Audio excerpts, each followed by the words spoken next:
विष्णु गुरुदेवो महेश्वर गुरु साक्षात् परब्रह्म तस्मै श्री गुरुवे नमः। त्वमेव माता च पिता त्वमेव त्वमेव बन्धु च सखा त्वमेव त्वमेव विद्या द्रविणं त्वमेव त्वमेव सर्वं मम देव देव।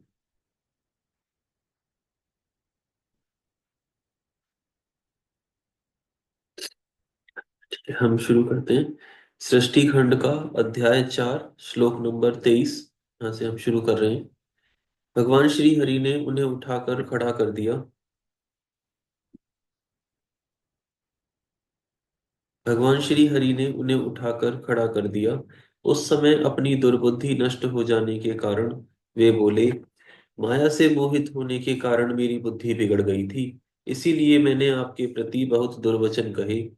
हे नाथ, मैंने आपको श्राप तक दे डाला। हे प्रभु, उस श्राप को आप मिथ्या कर दीजिए। हाय, मैंने बहुत बड़ा पाप किया है। अब मैं निश्चय ही नरक में पड़ूंगा। हे हरि, मैं आपका दास हूँ, अतः बताइए मैं क्या उपाय, कौन सा प्रायश्चित करूं जिससे मेरा पाप समूह नष्ट हो जाए और मुझे नरक में ना गिरना पड़े। ऐसा कहकर शुद्ध बुद्धि वाले मुनि शिरोमणि नारद जी पुनः भक्ति भाव से भगवान विष्णु के चरणों में गिर पड़े। उस समय उन्हें बड़ा पश्चाताप हो रहा था। तब श्री विष्णु उन्हें उठाकर मधुर वाणी में कहने लगे। भगवान विष्णु बोले, हे तात, खेद मत कीजिए। आप मेरे श्रेष्ठ भक्त हैं, इसमें संशय नहीं है। मैं आपको एक बात बताता हूँ, सुनिए। उससे निश्चय ही आपका परम हित होगा।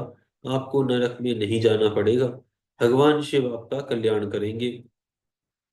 आपने मद से मोहित होकर जो भगवान शिव की बात नहीं मानी थी, उसकी अवहेलना कर दी थी, उसी अपराध का ऐसा फल भगवान शिव ने आपको दिया है, क्योंकि वे ही कर्म फल के दाता हैं।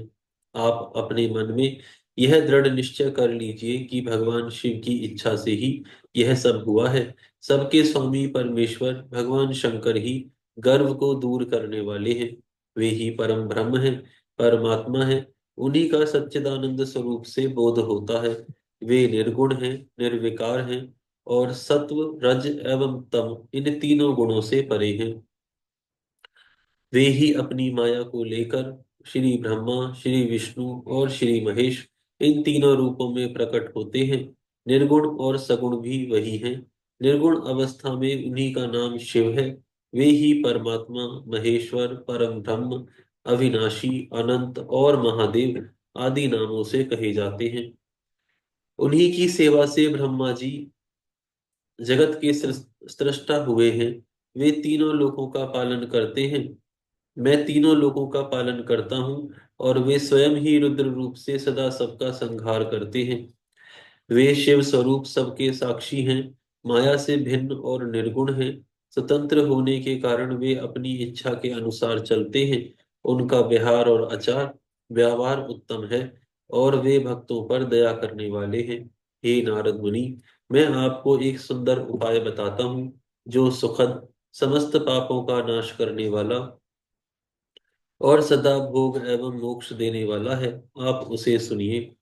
अपने समस्त संयशों को त्याग कर आप भगवान शंकर के सुयश का गान कीजिए और सदा अन्य भाव से शिव के शतनाम स्तोत्र का पाठ कीजिए, जिसका पाठ करने से आपके समस्त पाप शीघ्र ही नष्ट हो जाएंगे।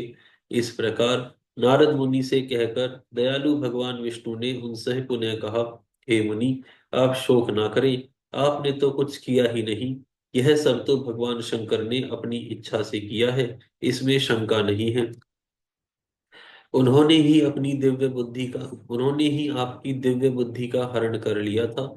उन्होंने ही आपको काम का कष्ट भी दिया और उन्हीं भगवान शंकर ने आपके मुख से मुझे यह श्राप भी दिलाया है।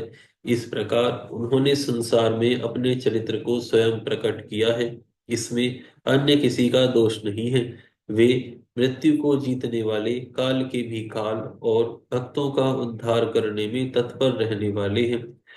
मुझे भगवान शिव के समान अन्य कोई प्रिय नहीं है। वे ही मेरे स्वामी हैं, सुख और शक्ति देने वाले हैं। वे महेश्वर ही मेरे सब कुछ हैं। हे मुनि, आप उन्हीं की उपासना करें। सदैव उन्हीं का भजन करें, उन्हीं के यश का श्रवण एवं गान करें तथा नित्य उन्हीं की अर्चना करें।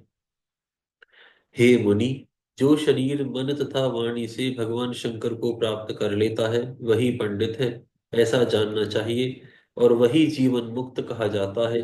शिव नाम रूपी इस दावाग्नि से महापातक रूपी पर्वत अनायास ही जलकर भस्म हो जाते हैं। यह पूर्णतः सत्य है, इसमें कोई संदेह नहीं है। संसार में पापों के मूलभूत जितने भी प्रकार के दुख हैं, वे सर्वथा मात्र भगवान शिव के पूजन से ही नष्ट हो जाते हैं। अन्य उपायों से उनका नाश संभव नहीं है। हे मुनि, वही वैदिक हैं, वही पुण्यात्मा हैं, वही धन्य हैं और वही बुद्धिमान हैं, जो सदा शरीर, वाणी और मन से भगवान शंकर की शरण में चला जाता है, जिनके विविध प्रकार के धर्म कृत्य तत्काल फलोन्मुख अर्थात फल देने वाले होते हैं। उनका पूर्ण विश्वास त्रिपुर के विनाशक शिव में होता है। महामुनि, भगवान शिव की पूजा से जितने पाप नष्ट हो जाते हैं उतने पाप तो पृथ्वी में है ही नहीं।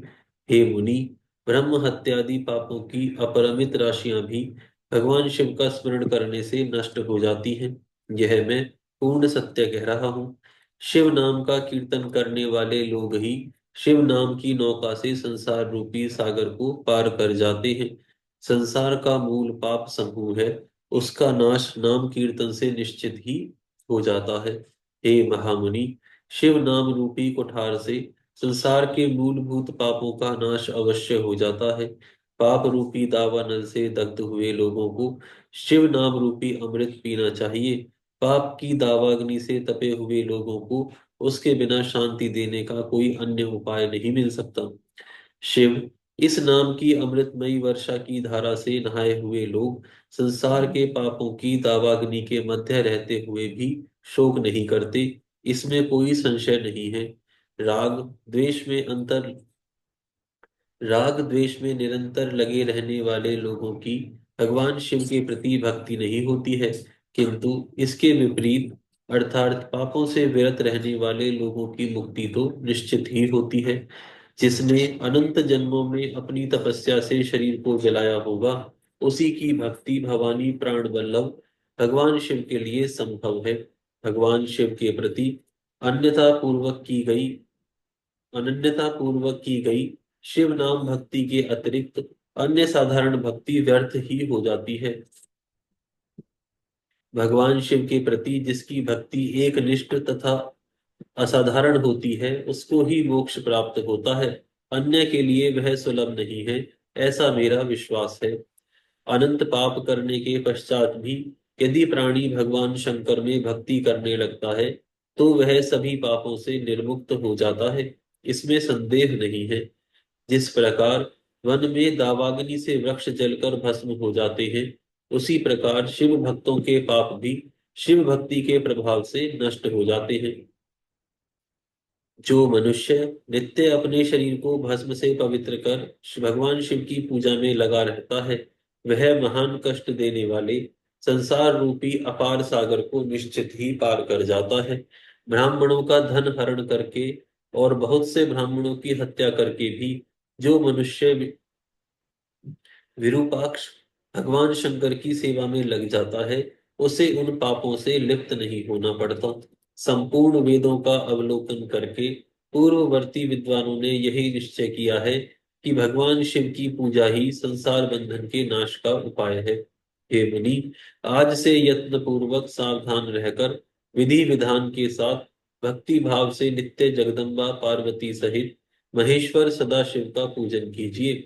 पैर से लेकर सिर तक भस्म का लेपन करके सम्यक रूप से आदर पूर्वक सभी श्रुतियों से सुने गए षडक्षर शैव मंत्र ओम नमः शिवाय का जप कीजिए। प्रयत्न पूर्वक बताए गए नियमानुसार भगवान शिव के प्रिय रुद्राक्ष को धारण करके अत्यंत सद्भक्ति से ही सविधि मंत्र का जप करना चाहिए। नित्य भगवान शिव की ही कथा सुनिए और कहिए, अत्यंत यत्न करके बारंबार शिव भक्तों का पूजन किया कीजिए।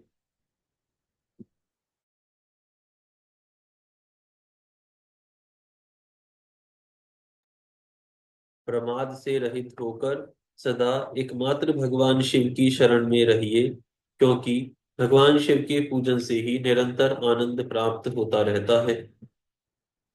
हे मुनि श्रेष्ठ, अपने हृदय में भगवान शिव के उज्जवल चरणार बिंदु की स्थापना करके पहले भगवान शिव के तीर्थों में विचरण कीजिए। हे मुनि, इस प्रकार परमात्मा शंकर के अनुपम महात्म्य का दर्शन करते हुए अंत में आनंदवन काशी जाइए। वह स्थान भगवान शिव को बहुत ही प्रिय है। वहां विश्वनाथ जी का दर्शन करके भक्ति पूर्वक उनकी पूजा कीजिए। विशेषतः उनकी स्तुति वंदना करके आप निर्विकल्प संशय रहित हो जाएंगे। हे मुनि, इसके बाद आपको मेरी आज्ञा से भक्ति पूर्वक अपने मनोरथ की सिद्धि के लिए निश्चय ही ब्रह्मलोक में जाना चाहिए। हे मुनि, वहां अपने पिता श्री ब्रह्मा जी की विशेष रूप से स्तुति वंदना करके आपको प्रसन्नता पूर्ण हृदय से बारंबार शिव महिमा के विषय में प्रश्न करना चाहिए। ब्रह्मा जी शिव भक्तों में श्रेष्ठ हैं। वे आपको अत्यंत प्रसन्नता के साथ भगवान शंकर का महात्म्य और शतनाम स्तोत्र सुनाएंगे। हे मुनि, आज से आप शिव आराधन में तत्पर रहने वाले शिव भक्त हो जाइए और विशेष रूप से मोक्ष के भागी बनिए। भगवान शिव आपका कल्याण करें। इस प्रकार प्रसन्नचित्त हुए भगवान विष्णु नारद मुनि को प्रेम पूर्वक उपदेश देकर शिव जी का स्मरण वंदन और स्तवन करके वहां से अंतर्ध्यान हो गए। यहाँ पर यह अध्याय समाप्त होता है। यहाँ से पांचवा अध्याय प्रारंभ होता है। इस अध्याय में नारद जी का शिव तीर्थों में भ्रमण, शिव गणों को शापोद्धार की बात बताना तथा ब्रह्मलोक में जाकर ब्रह्मा जी से शिव तत्व के विषय में प्रश्न करने का वर्णन किया गया है। श्री सूत जी बोले, महर्षियों, भगवान श्री हरि के अंतर्ध्यान हो जाने पर मुनि श्रेष्ठ नारद शिवलिंगों का भक्ति पूर्वक दर्शन करते हुए पृथ्वी पर विचरने लगे। ब्राह्मणों, भूमंडल पर घूम फिरकर उन्होंने भोग और मोक्ष देने वाले बहुत से शिवलिंगों का प्रेम पूर्वक दर्शन किया। दिव्यदर्शी नारद जी भूतल के तीर्थों में विचर रहे हैं और इस समय उनका चित्त शुद्ध है। यह जानकर वे दोनों शिवगण उनके पास गए। वे दोनों शिवगण शाप से उद्धार की इच्छा से आदर पूर्वक मस्तक झुकाकर भली भांति प्रणाम करके मुनि के दोनों पैर पकड़कर आदर पूर्वक उनसे कहने लगे। शिवगण बोले, हे ब्रह्मपुत्र देवर्षि, प्रेम पूर्वक हम दोनों की बातों को सुनिए।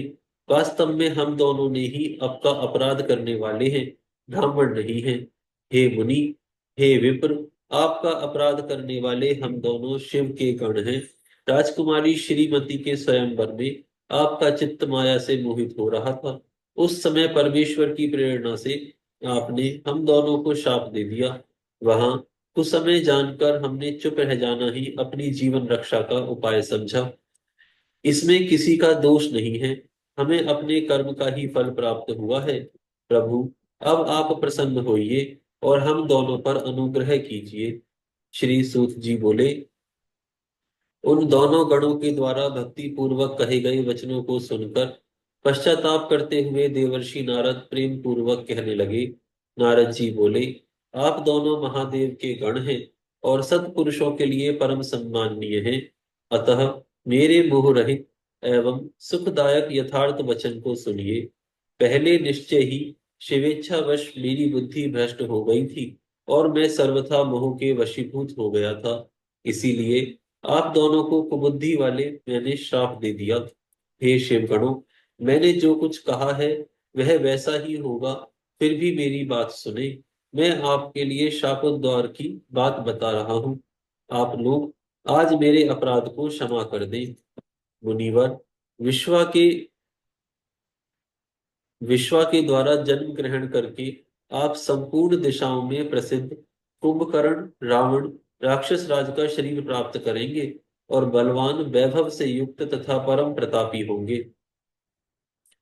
समस्त ब्रह्मांड के राजा होकर शिव भक्त एवं जितेंद्रिय होंगे और भगवान शिव के ही दूसरे स्वरूप श्री विष्णु के हाथों मृत्यु पाकर फिर आप दोनों अपने पद पर प्रतिष्ठित हो जाएंगे।